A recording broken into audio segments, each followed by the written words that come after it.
Hello everyone, welcome back to another video. It's Neil here again. Got some new information on Resident Evil 7 today.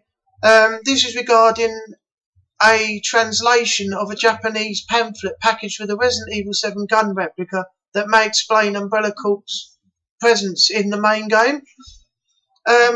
This has been translated by a guy called Alex CVX Freak Annual. The first part I'm going to start off with is basically a spoiler. It regards the end of the game for Resident Evil 7. If you haven't played it, obviously don't worry about this video just yet. Watch it when you've completed it. If you have played the game, obviously you know how the ending goes. At the end of Resident Evil 7, we see that Chris Redfield drops in by helicopter to save the day, but the helicopter he's in bears the Umbrella Corp's logo, one that's connected to antagonists from the previous games in the franchise from the very beginning. Fans were struggling to work out if this is in actual fact the real Chris Redfield or maybe an imposter, until Capcom have stepped in and said the character is the real deal, confirming this indeed is the real Chris Redfield. So getting back to the story, Alex Annual has put a small part of the translation on Twitter which says, new hashtag Resident Evil 7 info, Umbrella Corp was re-established through law tasked with atoning for its dark legacy.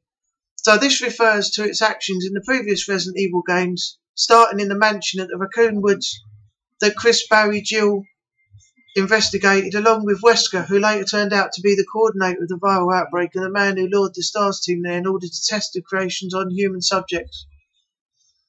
So with that being said, I've got the full translation here.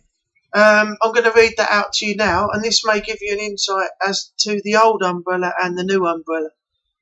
So it states, a large pharmaceutical conglomerate, best known as pharmaceutical company the Umbrella Corporation, who poses several in-field achievements for genome analysis and antiviral medicine, has also secretly conducted the research and development of biological organic weapons for the use as weapons, despite their motto being the protection of the health of the people, which is what the name of the company derives from. Now bear in mind, Umbrella Company is only a small section of the Umbrella Company that went rogue and did these experiments. Not everybody in the company was involved in this. So that's that. The T-virus was developed for the purpose of creating immortal soldiers that also led to the outbreak incident in Raccoon City that revealed the dark side of the company. Once the incident was over, a false cover-up statement instigated by Umbrella to cover their illegal experiments and keep in with the public as a reputable business was then made and reported by news channels and reporters all over the world. A while after, accusations were thrown that Umbrella was actually involved in the Raccoon City incident. Even after the cover-up story they tried to protect themselves with. Stock prices crashed and the corporation went into a state of ongoing periods of financial loss. Also, with the creation of the biological organic weapons being exposed around the world with testimony from survivors and also physical testimony, all executives of the Umbrella Corporation were held for the crimes of the company, and in 2003 the Umbrella Corporation was declared bankrupt officially. Following this on, the company was re-established in accordance with the United States Bankruptcy Code, but the new executives were tasked with the responsibilities explained earlier in Annual's Twitter feed, with the atoning for the company's dark legacy left behind by the previous parties and their activities following the re-establishment. The company's trademark had been changed from the original red and white umbrella and has now become the blue umbrella that you see at the end of the game to symbolise a post-re-establishment umbrella. So there you have the old umbrella that was closed. All the executives were punished for what they'd done lawfully.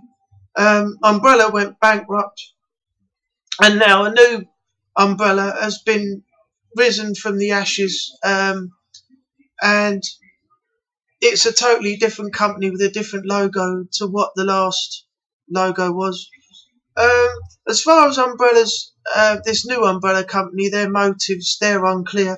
Chris Redfield's motives are unclear also while he's working for Umbrella. We don't know quite what his role is. Hopefully we'll find out in the DLC Not a Hero content that we haven't got a time or date for yet, as it's been postponed, as I spoke about in my last video. Or maybe we'll have to wait until maybe Resident Evil 8 comes out, which might follow on from the events of Resident Evil 7. and then we'll get a clearer picture of the motives of both sides and maybe some different characters as well. So that's that. I'd like to say thanks to Alex CVX Freak Annual, and well done for translating the Japanese text, which makes it easier for me to do the podcast video when I can understand it rather than it being useless to me when I don't know what it means written in another language. And thank you to any other parties in any capacity also involved for bringing this information to us. I hope you enjoyed the video. If you did, please leave a like and a comment in the box below in regards to what I've just been talking about. And I'll be back with another video very soon. So thanks for watching, and I'll see you another time.